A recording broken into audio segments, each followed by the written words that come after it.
Ma bru, qu'il ne vous en déplaise, votre conduite en tout est tout à fait mauvaise. Oui, je sors de chez vous, fort mal édifié, dans toutes mes leçons, j'y suis contrarié, on n'y respecte rien, chacun y parle haut, et c'est tout justement la cour du roi Pétou. Vous êtes dépensière, et c'est état me blesse que vous alliez vêtue ainsi qu'une princesse. Quiconque à son mari veut plaire seulement, ma bru, n'a pas besoin de tant d'ajustement. Mais madame, après tout, vous, Cléante, cher monsieur son frère, je vous estime fort, vous aimez, vous révère, cependant vous prêchez des maximes de vivre qui par d'honnêtes gens ne se doivent point suivre. Votre monsieur Tartuffe est bien heureux sans doute. C'est un homme de bien qu'il faut que l'on écoute. Et je ne puis souffrir sans me mettre en courroux de le voir querellé par un fou comme vous. Je vous le dis, Damis, je suis votre grand-mère et j'ai prédit 100 fois à mon fils, votre père, que vous preniez tout l'air d'un méchant garnement et ne lui donneriez jamais que du tourment. Quoi? Je souffrirais, moi, qu'un cagot de critique vienne usurper séant un pouvoir tyrannique et que nous ne puissions à rien nous divertir si ce beau monsieur-là n'y daigne consentir? S'il le faut écouter et croire à ses maximes, on ne peut faire rien qu'on ne fasse des crimes, car il contrôle tout ce critique zélé, et tout ce qu'il contrôle est fort bien contrôlé. Vous êtes, Dorine, une fille suivante, un peu trop forte en gueule et fort impertinente. C'est au chemin du ciel qu'il prétend vous conduire. Et mon fils, à l'aimer, vous devrez tous induire. Certes, c'est une chose aussi qui scandalise de voir qu'un inconnu, séant, sympatronise, qu'un gueux qui, quand il vint, n'avait pas de souliers et dont l'habit entier valait bien 6 deniers, en viennent jusque-là que de se méconnaître, de contrarier tout et de faire le maître. Merci de ma vie. Il en irait bien mieux si tous se gouvernaient par ses ordres pieux. Il passe pour un saint dans votre fantaisie. Tout son fait, croyez-moi, n'est rien qu'hypocrisie. Vous lui voulez du mal et vous le rebutez qu'à cause qu'il vous dit à tous vos vérités. C'est contre le péché que son cœur se courrouce et l'intérêt du ciel et tout ce qui le pousse. Oui, mais pourquoi, surtout depuis un certain temps, ne saurait-il souffrir qu'aucun vienne séant? En quoi blesse le ciel une visite honnête pour en faire un vacarme à nous rompre la tête? Taisez-vous et changez aux choses que vous dites. Ce n'est pas lui tout seul qui blâme ces visites. Tout ce tracas qui suit les gens dont vous parlez, ces carrosses sans cesse à la porte plantées et de tant de laquais le bruyant assemblage, font un éclat fâcheux dans tout le voisinage. Daphné, notre voisine, et son petit époux, ne seraient-ils point ceux qui parlent mal de nous? Ceux de qui la conduite offre le plus à rire sont toujours sur l'autrui les premiers à médire. Adieu, ma bru. Je ne veux plus rien dire. Sachez que pour séant, j'en rabats de moitié et qu'il faudra beau temps quand j'y mettrai le pied. Comme elle le sait pour rien contre nous y chauffer, et que de son Tartuffe elle paraît coiffée.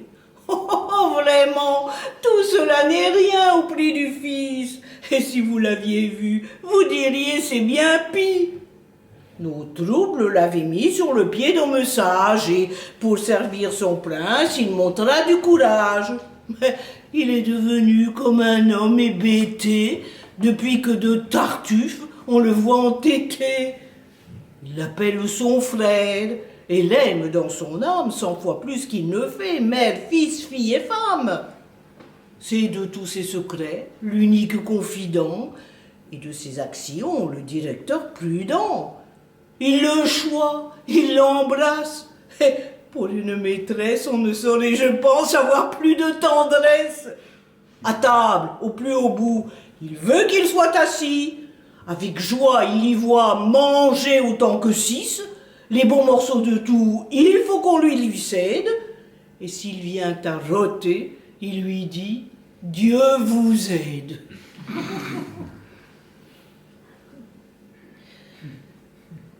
Vous êtes bien heureux de n'être point venu au discours qu'à la porte elle nous a tenu. Mais j'ai vu mon mari, comme il ne m'a point vu, je veux aller là-haut, attendre sa venue. Moi, je l'attends ici, pour moins d'amusement, et je veux lui donner le bonjour seulement.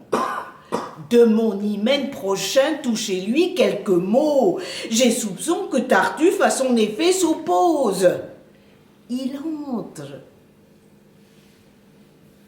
« Oh, mon frère, bonjour. Je sortais et j'ai joie de vous voir de retour. La campagne à présent n'est pas beaucoup fleurie. Dorine, mon beau-frère, attendez, je vous prie, vous voulez bien souffrir pour m'ôter du souci que je m'informe un peu des nouvelles d'ici. Tout s'est-il ces 2 jours passé de bonne sorte? Qu'est-ce qu'on fait séant? Comment est-ce qu'on s'y porte? Madame eut avant-hier la fièvre jusqu'au soir, avec un mal de tête étrange à concevoir. Et Tartuffe? Tartuffe, il se porte à merveille, gros et gras, le teint frais, la bouche vermeille. Le pauvre homme. Le soir, elle eut un grand dégoût et ne put au souper toucher à rien du tout, tant sa douleur de tête était encore cruelle. Et Tartuffe? Il soupa, lui tout seul, devant elle, et fort dévotement, il mangea 2 perdrix avec une moitié de gigot en hachis. Le pauvre homme. La nuit se passa tout entière sans qu'elle pût fermer un moment la paupière. Des chaleurs l'empêchaient de pouvoir sommeiller. Et jusqu'au jour, près d'elle, il nous fallut veiller. Et Tartuffe, pressé d'un sommeil agréable, il passa dans sa chambre au sortir de la table et dans son lit bien chaud, il se mit tout soudain, ou sans trouble, il dormit jusqu'au lendemain. Le pauvre homme. À la fin, par nos raisons gagnées, elle se résolut à souffrir la saignée, et le soulagement suivit tout aussitôt. Et Tartuffe? Il reprit courage comme il faut, et contre tous les maux, fortifiant son âme pour épargner le sang qu'avait perdu madame, but à son déjeuner 4 grands coups de vin. Le pauvre homme. Tous 2 se portent bien, enfin. Et je vais à madame annoncer par avance la part que vous prenez à sa convalescence. À votre nez, mon frère, elle se rit de vous. Et sans avoir dessein de vous mettre en courroux, je vous dirai tout franc que c'est avec justice. A-t-on jamais parlé d'un semblable caprice? Et se peut-il qu'un homme ait un charme aujourd'hui à vous faire oublier toute chose pour lui? Qu'après avoir chez vous réparé sa misère, vous en veniez au point, halte là, mon beau-frère. Vous ne connaissez pas celui dont vous parlez. Mon frère, vous seriez charmé de le connaître, et vos ravissements ne prendraient point de fin. C'est un homme qui... Oh, un homme, enfin, qui suit bien ses leçons, goûte une paix profonde, et comme du fumier regarde tout le monde. Oui, je deviens tout autre avec son entretien. Il m'enseigne à n'avoir d'affection pour rien. De toutes amitiés, il détache mon âme, et je verrai mourir frères, enfants, mères et femmes, que je m'en soucierai autant que de cela. Les sentiments humains, mon frère, que voilà. Ah, si vous aviez vu comme j'en fis rencontre, vous auriez pris pour lui l'amitié que je montre. Chaque jour à l'église, il venait d'un air doux, tout vis-à-vis de moi se mettre à deux genoux. Il attirait les yeux de l'assemblée entière par l'ardeur dont au ciel il poussait sa prière. Il faisait des soupirs, de grands élancements et baisait humblement la terre à tout moment. Et lorsque je sortais, il me devançait vite pour aller à la porte m'offrir de l'eau bénite. Enfin le ciel, chez moi, me le fit retirer. Et depuis ce temps-là, tout semble y prospérer. Je vois qu'il reprend tout et qu'à ma femme même, il prend pour mon honneur un intérêt extrême. Il m'avertit des gens qui lui font les yeux doux. Et plus que moi, 6 fois, il s'en montre jaloux. Parbleu, vous êtes fou, mon frère, que je crois. Avec de tels discours, vous moquez-vous de moi et que prétendez-vous que tout ce badinage... Oh, mon frère, ce discours sent le libertinage. Vous en êtes un peu dans votre âme entichée. Comme je vous l'ai plus de 10 fois prêché, vous vous attirerez quelque méchante affaire. Allez, tous vos discours ne me font point de peur. Je sais comme je parle, et le ciel voit mon cœur. Que cela vous soit dit en passant, mon beau-frère. Oui, vous êtes sans doute un docteur qu'on révère. Tout le savoir du monde est chez vous retiré. Je ne suis point, mon frère, un docteur révéré. Et le savoir chez moi n'est pas tout retiré. Mais en un mot, je sais, pour toute ma science, du faux avec le vrai, faire la différence. Monsieur, mon cher beau-frère, avez-vous tout dit? De grâce, un mot, je m'en fous. Votre fils m'a chargé de parler d'une affaire. Damis, pour son hymen, a parole de vous. Oui, vous aviez pris jour pour un lit ainsi doux. Il est vrai. Pourquoi donc en différer la fête? Avez-vous bien toujours ce mariage en tête? Peut-être. Vous voulez manquer à votre foi? Je ne dis pas cela. Nul obstacle, je crois, ne peut vous empêcher d'accomplir vos promesses. Selon, pour dire un mot, faut-il tant de finesse? Damis m'a demandé de vous interroger. Le ciel en soit loué. Mais que lui reporter? Tout ce qu'il vous plaira. Mais il est nécessaire de savoir vos desseins. Quels sont-ils donc? De faire ce que le ciel voudra. Mais parlons tout de bon. Damis, à votre foi, la tiendrez-vous ou non? Oh Dieu!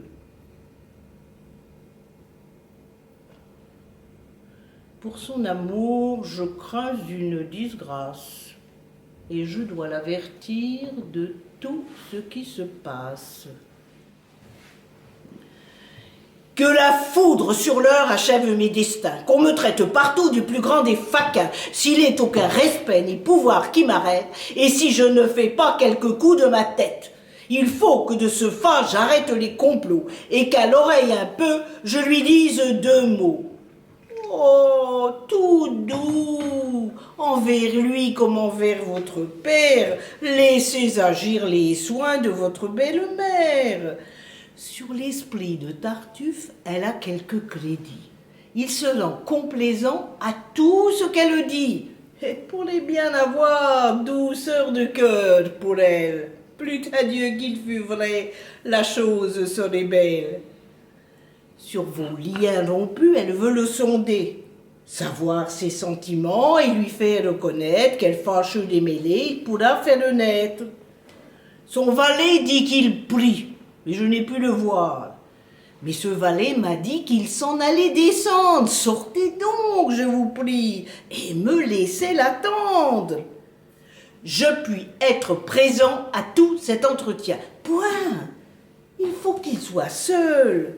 Mais je ne lui dirai rien. Oh, vous vous moquez. On sait vos transports ordinaires et c'est le vrai moyen de gâcher les affaires. Sortez. Non, je veux voir, sans me mettre en courant. Que vous êtes fâcheux. Il vient. Retirez-vous.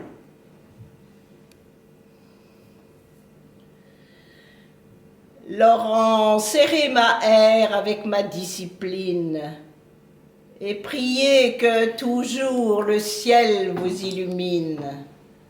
Si l'on vient pour me voir, je vais aux prisonniers des aumônes que j'ai distribué les deniers. Que de forte affectation et de folle fanterie. Que voulez-vous? Oh, vous dites, ah, mon Dieu, je vous prie, avant que de parler, prenez-moi ce mouchoir. Comment? Couvrez ce sein que je ne saurais voir. Par de pareils objets, les âmes sont blessées et cela fait venir de coupables pensées.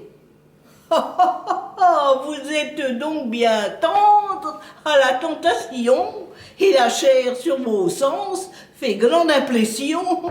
Certes, je ne sais pas quelle chaleur vous monte, mais à convoiter, moi, je ne suis point si prompte, et je vous verrai nu de haut jusque en bas, que toute votre peau ne me tenterait pas.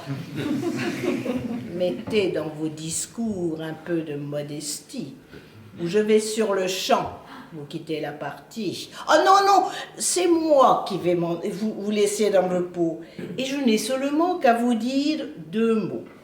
Madame va venir dans cette salle basse et d'un mot d'entretien vous demande la grâce. Hélas, très volontiers. Comme il se radoucit, ma foi, j'en suis toujours pour ce que j'en ai dit. Viendra-t-elle bientôt? Je l'entends, ce me semble. Oui, c'est elle en personne, et je vous laisse ensemble. Que le ciel à jamais, par toute sa bonté, et de l'âme et du corps, vous donne la santé, et bénisse vos jours autant que le désir le plus humble de ceux que son amour inspire. Je suis fort obligée à ce souhait pieux, mais prenons une chaise afin d'être un peu mieux. Comment de votre mal vous sentez-vous remise? Oh, fort bien, et cette fièvre a bientôt quitté prise. Mes prières n'ont pas le mérite qu'il faut pour avoir attiré cette grâce d'en haut. Mais je n'ai fait au ciel nulle dévote instance qui n'ait eu pour objet votre convalescence. Votre zèle pour moi s'est trop inquiété. On ne peut trop chérir votre chère santé, et pour la rétablir, j'aurais donné la mienne. C'est poussé bien avant la charité chrétienne, et je vous dois beaucoup pour toutes ces bontés. J'ai voulu vous parler en secret d'une affaire, et suis bien aise ici qu'aucun ne nous éclaire. J'en suis ravie de même, et sans doute il m'est doux, madame, de me voir seul à seul avec vous. C'est une occasion qu'au ciel j'ai demandée sans que jusqu'à cette heure il me l'ait accordée. Pour moi, ce que je veux, c'est un mot d'entretien où tout votre cœur s'ouvre et ne me cache rien. Et je ne veux aussi que, pour grâce singulière, que montrer à vos yeux mon âme tout entière, et vous faire serment que les bruits que j'ai faits, des visites qu'ici reçoivent vos attraits, ne sont pas envers vous l'effet d'aucune haine, mais plutôt d'un transport, de zèle qui m'entraîne et d'un pur mouvement. Oh, je le crois bien aussi, et crois que mon salut vous donne ce souci.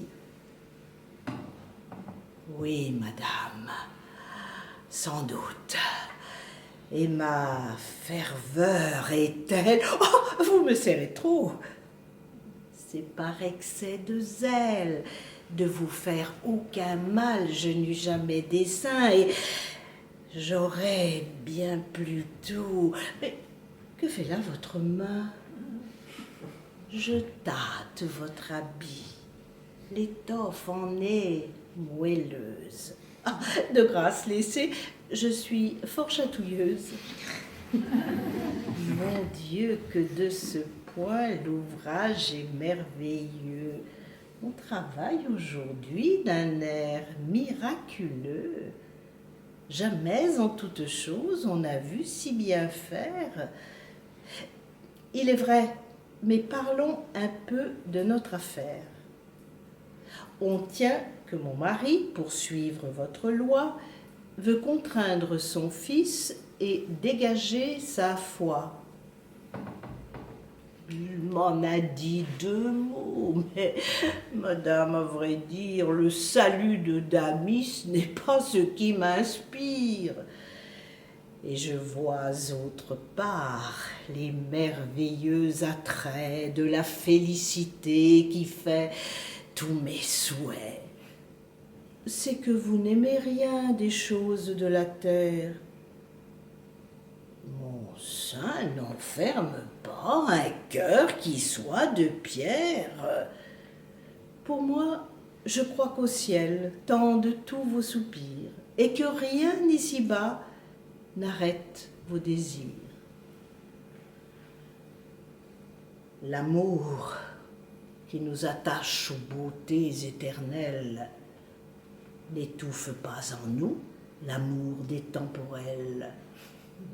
Nos sens facilement peuvent être charmés des ouvrages parfaits que le ciel a formés.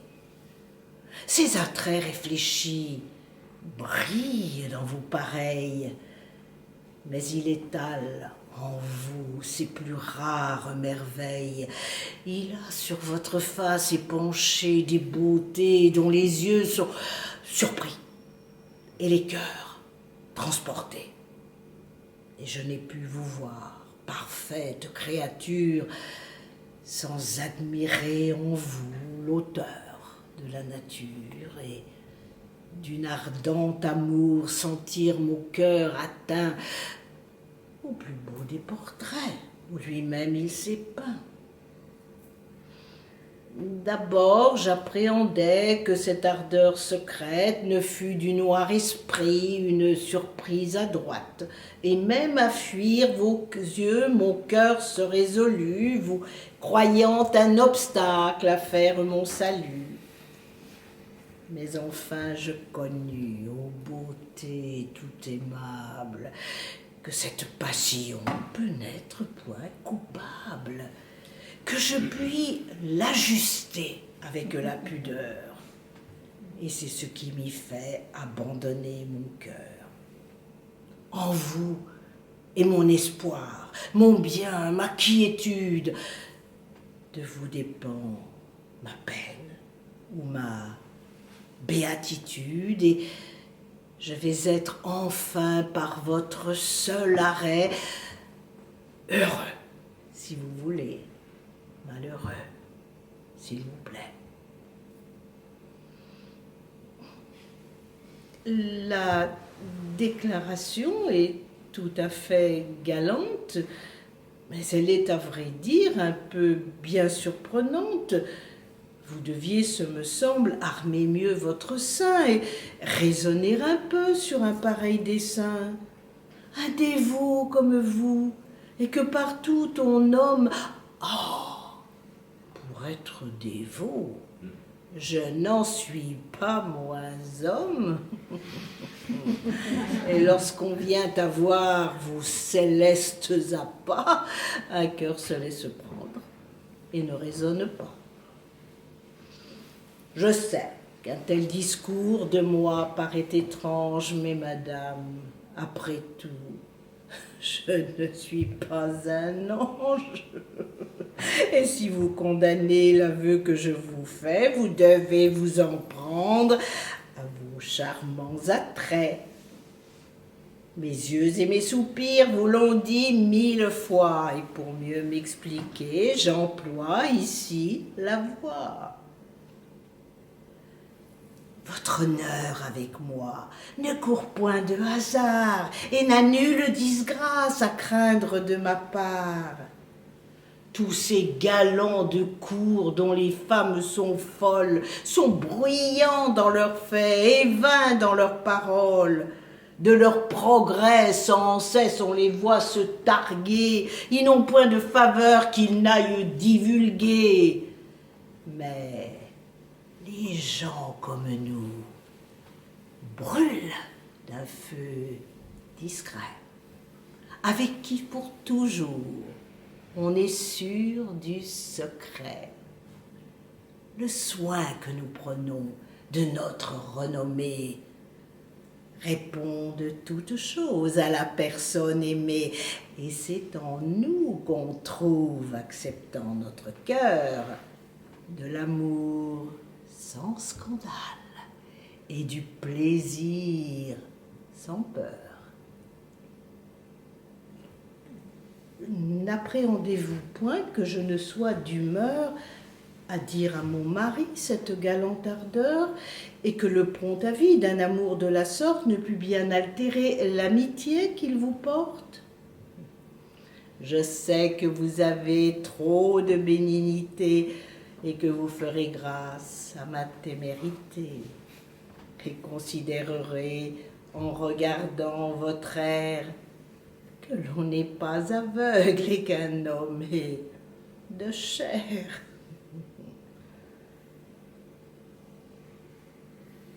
D'autres prendraient cela d'autres façons peut-être, mais ma discrétion se veut faire paraître. Je ne redirai point l'affaire à mon époux, mais je veux en revanche une chose de vous et... Non, madame, non! Ceci doit se répandre. J'étais en cet endroit d'où j'ai pu tout entendre.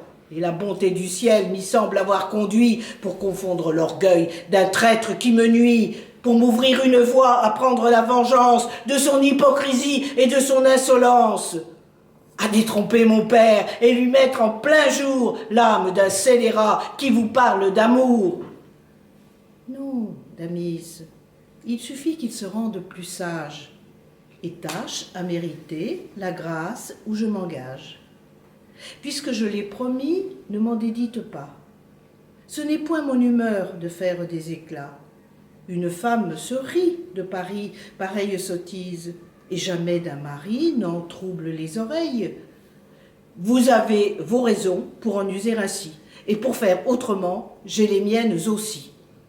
Le fourbe, trop longtemps, a gouverné mon père, et desservi mes feux, sans craindre ma colère. Il faut que du perfide il soit désabusé. Et le ciel, pour cela, m'offre un moyen aisé. Sans aller plus avant, je vais vider l'affaire. Ah, et voici justement de quoi me satisfaire. Nous allons régaler, mon père, votre abord, d'un incident tout frais qui vous surprendra fort. Vous êtes bien payé de toutes vos caresses, et monsieur d'un beau prix reconnaît vos tendresses. Son grand zèle pour vous vient de se déclarer. Il ne va pas à moins qu'à vous déshonorer. Et je l'ai surpris, là, qui faisait à madame l'injurieux aveu d'une coupable flamme. Elle est d'une humeur douce et son cœur trop discret voulait à toute force en garder le secret. Mais je ne puis flatter une telle impudence et crois que vous la taire et vous faire une offense. Oui, je tiens que de jamais de tous ces vains propos, on ne doit d'un mari traverser les repos. Que ce n'est point de là que l'honneur peut dépendre, et qu'il suffit pour nous de savoir nous défendre. Ce sont mes sentiments. Et vous n'auriez rien dit, Damis, si j'avais eu sur vous quelque crédit. Ce que je viens d'entendre, ô ciel, est-il croyable?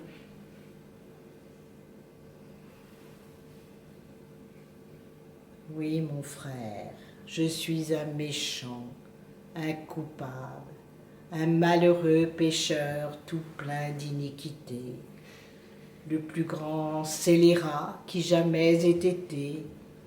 Chaque instant de ma vie est chargé de souillures, elle n'est qu'un amas de crimes et d'ordures.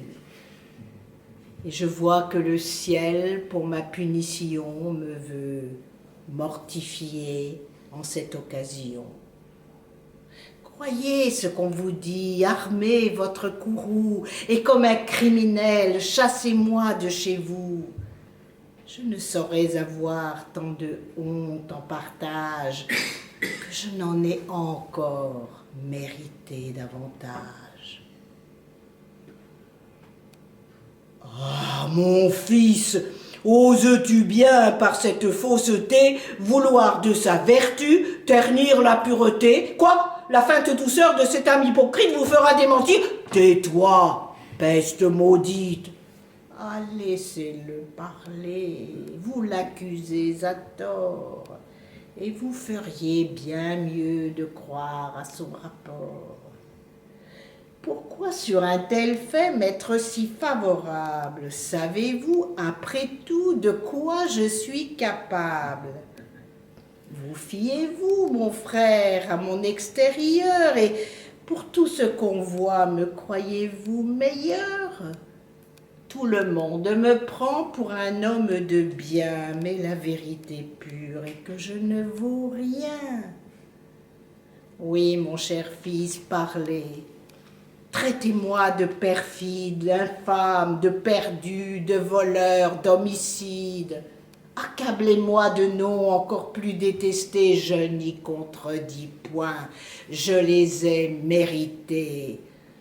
Et j'en veux à genoux souffrir l'ignominie comme une honte due au crime de ma vie. Mon frère, c'en est trop. Ton cœur ne se rend point, traître. Quoi? Ces discours vous séduiront au point?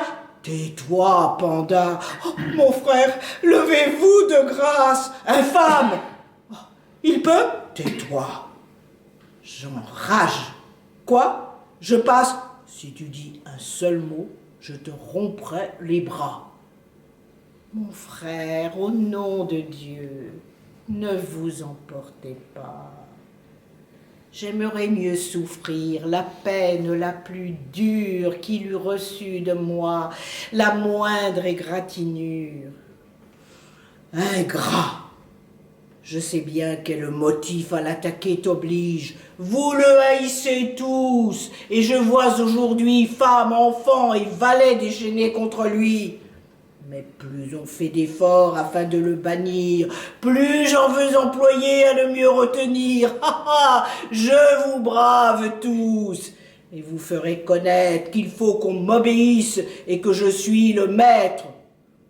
Allons, qu'on se rétracte, et qu'à l'instant, fripon, on se jette à ses pieds pour demander pardon. Qui? Moi? De ce coquin qui, par ses impostures... Oh, tu résistes, gueux, et lui dis des injures. Su que de ma maison tu sortes de ce pas, et que d'y revenir tu n'aies jamais l'audace. Oui, je sortirai, mais vite, quittons la place. Je te prive, Pandare, de ma succession, et te donne de plus ma malédiction.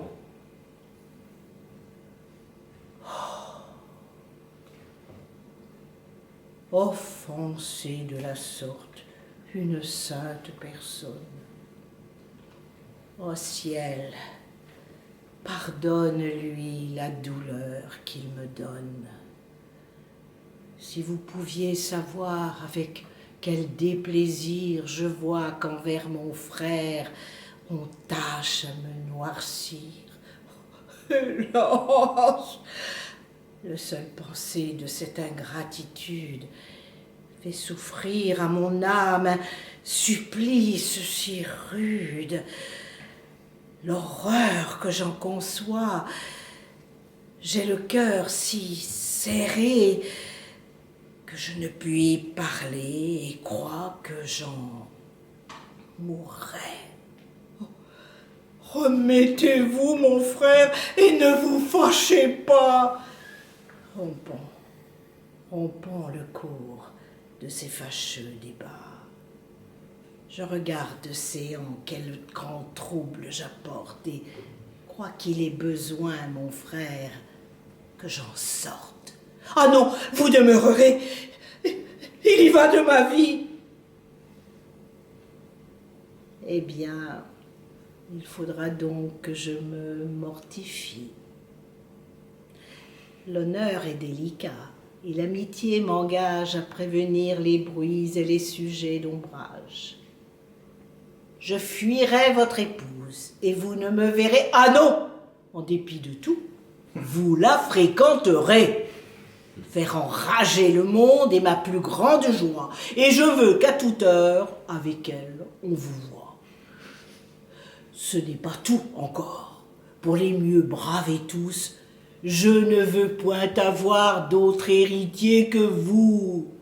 Un bon et franc ami que pour frère je prends, mais bien plus cher que fils, que femme et que parents. N'accepterez-vous pas ce que je vous propose? La volonté du ciel soit faite en toutes choses.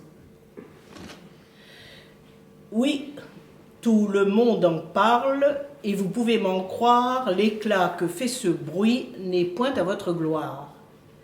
Et je vous ai trouvé, monsieur, fort à propos, pour vous en dire net ma pensée en 2 mots.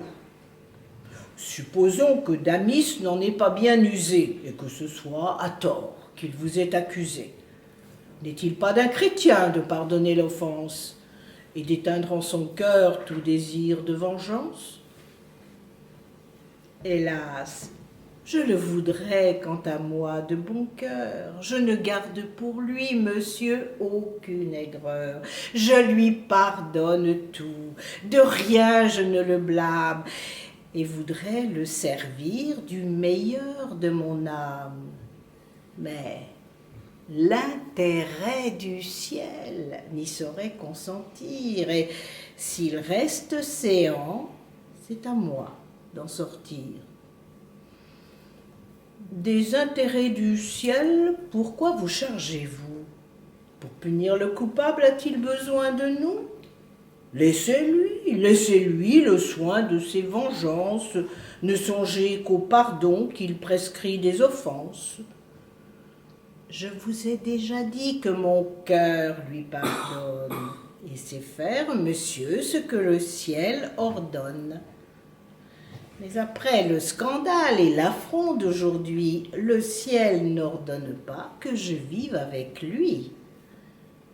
Et vous ordonne-t-il, monsieur, d'ouvrir l'oreille à ce qu'un pur caprice à son père conseille, et d'accepter un don qui vous est fait d'un bien où le droit vous oblige à ne prétendre rien?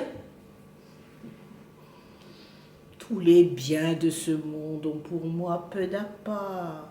De leur éclat trompeur, je ne m'éblouis pas. Et si je me résous à recevoir du Père cette donation qu'il a voulu me faire, ce n'est à dire vrai que parce que je crains que tout ce bien ne tombe en de méchantes mains. Et monsieur, n'ayez point ces délicates craintes, qui d'un juste héritier peuvent causer les plaintes. Souffrez sans vous en vouloir embarrasser de rien, qu'il soit à ses périls, possesseur de son bien. Et songez qu'il vaut mieux encore qu'il en mésuse, que si de l'en frustrer, il faut qu'on vous accuse. Ne voudrait-il pas mieux qu'en personne discrète, vous fissiez de séant une honnête retraite, que de souffrir ainsi contre toute raison qu'on ne chasse pour vous le fils de la maison? Certains devoirs pieux me demandent là-haut, et vous m'excuserez de vous quitter sitôt. Oh, je me réjouis de vous voir assemblés. Mais quoi? Taisez-vous, vous. Parlez à votre écho. Je vous défends tout net d'oser dire un seul mot. Mais si par quelque conseil vous souffrez qu'on réponde, mon frère, vos conseils sont les meilleurs du monde. Ils sont bien raisonnés et j'en fais un grand cas. Mais vous trouverez bon que je n'en use pas. À voir ce que je vois, je ne sais plus que dire. Et votre aveuglement fait que je vous admire. Je suis votre valet et crois les apparences. Pour mon fripon de fils, je sais vos complaisances, et vous avez eu peur de le désavouer du trait qu'à ce pauvre homme il a voulu jouer. Vous étiez trop tranquille, enfin, pour être cru, et vous auriez paru d'autre manière ému. Est-ce qu'au simple aveu d'un amoureux transport, il faut que notre honneur se gendarme si fort? Pour moi, de tels propos, je me ris simplement, et l'éclat là-dessus ne me plaît nullement. Enfin, je sais la faire, et ne prends point le change. J'admire encore un coup cette faiblesse étrange. Mais que me répondrait votre incrédulité si je vous faisais voir qu'on vous dit vérité? Voir? Oui. Chanson. Mais quoi? Si je trouvais manière de vous le faire voir avec pleine lumière? Compte en l'air. Mais supposons ici que d'un lieu qu'on peut prendre, on vous fit clairement tout voir et tout entendre. Que diriez-vous alors de votre homme de bien? En ce cas, je dirais que je ne dirais rien, car cela ne se peut. L'erreur trop longtemps dure, et c'est trop condamner ma bouche d'imposture. Il faut que par plaisir, et sans aller plus loin, de tout ce qu'on vous dit, on vous fasse témoin. Soit, je vous prends au mot. Nous verrons votre adresse et comment vous pourrez remplir cette promesse. Faites-le-moi venir. Son esprit est rusé, et peut-être à surprendre, il sera malaisé. Non, on est aisément dupé par ce qu'on aime, et l'amour-propre engage à se tromper soi-même. Faites-le-moi venir, vous deux, retirez-vous. Approchons cette table et vous mettez dessous. Comment? Vous bien cacher est un point nécessaire. Mais pourquoi sous cette table? Ah mon Dieu, laissez faire. J'ai mon dessein en tête et vous en jugerez. Mettez-vous là, vous dis-je. Et quand vous y serez, gardez qu'on ne vous voie et qu'on ne vous entende. Je vais, par des douceurs, puisque j'y suis réduite, faire poser le masque à cette âme hypocrite, flatter de son amour les désirs effrontés et donner un champ libre à ses témérités. Comme c'est pour vous seul et pour mieux le confondre que mon âme à ses vœux va feindre de répondre, j'aurai lieu de cesser dès que vous vous rendrez, et les choses n'iront que jusqu'où vous voudrez. Ce sont vos intérêts, vous en serez le maître. Et on vient. Tenez-vous et gardez de paraître.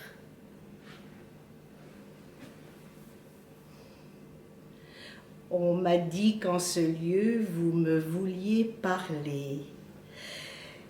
Oui, l'on a des secrets à vous y révéler.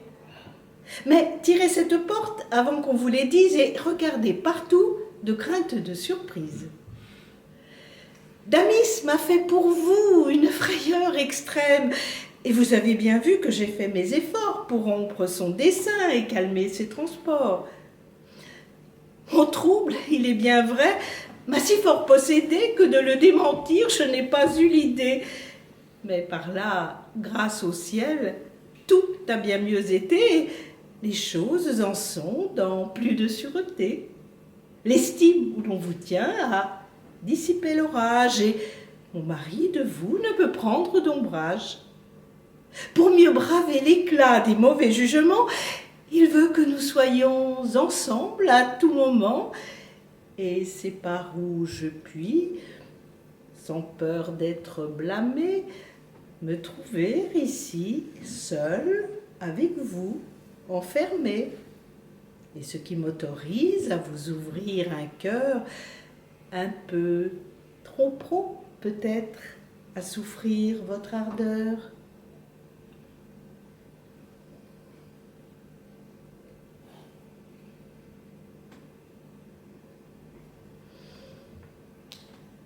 Ce langage à comprendre est assez difficile, madame, et vous parliez tantôt d'un autre style. Ah, si d'un tel refus vous êtes encouru, que le cœur d'une femme est mal connu de vous, et que vous savez peu ce qu'il veut faire entendre lorsque, si faiblement, on le voit se défendre. C'est vous faire sans doute un assez libre aveu, et sur notre pudeur me ménager bien peu, mais puisque la parole enfin en est lâchée à retenir Damis, me serais-je attachée? Aurais-je, je vous prie, avec tant de douceur, écouté tout au long l'offre de votre cœur? Aurais-je pris la chose, ainsi qu'on m'a vu faire, si l'offre de ce cœur n'eût eu de quoi me plaire?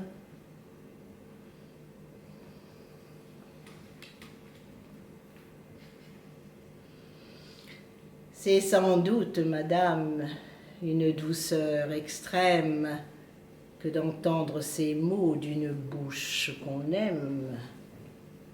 Leur miel dans tous mes sens fait couler à longs traits une suavité qu'on ne goûta jamais. Le bonheur de vous plaire est ma suprême étude, et mon cœur de vos vœux fait sa béatitude. Mais ce cœur vous demande ici la liberté d'oser douter un peu de sa félicité. Et s'il faut librement m'expliquer avec vous, je ne me fierai point à des propos si doux qu'un peu de vos faveurs, après quoi je soupire, ne viennent m'assurer tout ce qu'ils vont pu dire. Quoi? Vous voulez vous voulez aller avec cette vitesse et d'un cœur tout d'abord, épuiser la tendresse? On se tue à vous faire un aveu des plus doux, cependant, ce n'est pas encore assez pour vous. Et l'on ne peut aller jusqu'à vous satisfaire qu'aux dernières faveurs, on ne pousse l'affaire. Moins on mérite un bien, moins on l'ose espérer. Pour moi, qui crois si peu mériter vos bontés, je doute du bonheur de mes témérités. Et je ne croirai rien que vous n'ayez, madame, par des réalités, su convaincre ma flamme. Mon Dieu, que votre amour en vrai tyran agit, et qu'en un trouble étrange, il me jette l'esprit. Oh, oh, oh, que sur les cœurs il prend un furieux empire, et qu'avec violence il veut ce qu'il désire. Quoi? De votre poursuite, on ne peut se parer, et vous ne donnez pas le temps de respirer. Mais si d'un œil bénin vous voyez mes hommages, pourquoi m'en refuser d'assurer témoignage? Mais comment consentir à ce que vous voulez, sans offenser le ciel dont toujours vous parlez? Si ce n'est que le ciel qu'à mes vœux on oppose, lever un tel obstacle est pour moi peu de choses, et cela ne doit pas retenir votre cœur. Mais des arrêts du ciel, on nous fait tant de peur. Je puis vous dissiper ces craintes ridicules, madame, et je sais l'art de lever les scrupules. Le ciel défend de vrai certains contentements, mais on trouve avec lui des accommodements. De ces secrets, madame, on saura vous instruire. Vous n'avez seulement qu'à vous laisser conduire. Contentez mon désir et n'ayez point d'effroi. Je vous réponds de tout et prends le mal sur moi. Vous toussez fort, madame. Oui, je suis au supplice. Vous plaît-il un morceau de ce jus de réglisse? Oh, c'est un rhume obstiné sans doute, et je vois bien que tous les jus du monde ici ne feront rien. Cela, certes, est fâcheux. Oui, plus qu'on ne peut dire. Enfin, votre scrupule est facile à détruire. Vous êtes assuré ici d'un plein secret. Et le mal n'est jamais que dans l'éclat qu'on fait. Le scandale du monde est ce qui fait l'offense. Et ce n'est pas pécher que pécher en silence.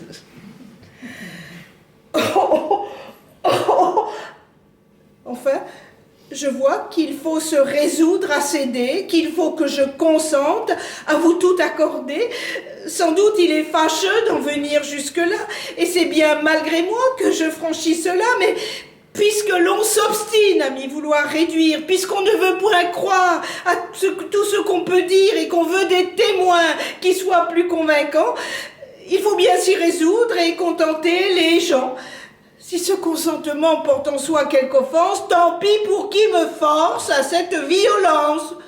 La faute, assurément, n'en doit pas être à moi. Mais oui, madame, on s'en charge. Et la chose de soi. Ouvrez un peu la porte et voyez, je vous prie, si mon mari n'est pas dans cette galerie. Qu'est-il besoin pour lui du soin que vous prenez? C'est un homme entre nous, amené par le nez. Il n'importe. Sortez, je vous en prie, un moment, et voyez, là, dehors, exactement.